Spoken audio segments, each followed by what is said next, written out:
Hi guys, in this video let me teach you how can you make YouTube keywords using vidIQ AI. So without further ado, let's get right onto it. So all you have to do is go over to vidiq.com and make sure that you go ahead and create a free account with this. So you can also download the extension for improved ideas and insights when you are using your channel and there. So to make this work, you just have to go over to keywords here and over here make sure you think of keywords that are related to your niche of or you can also create a niche here. So for example, let's choose crypto,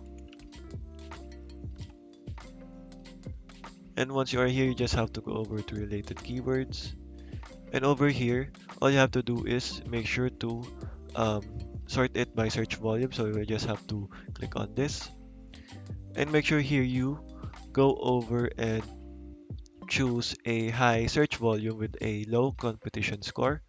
So for example, we can use this one right there,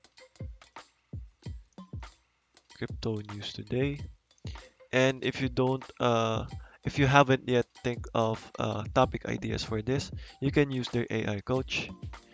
And for this, you can go ahead and ask them to create content ideas. As you can see, it is now suggesting you content ideas here, and you can use this to think it of on your YouTube channel. So okay guys, those are basically it on how you can use this AI right here and there. Thank you guys and goodbye.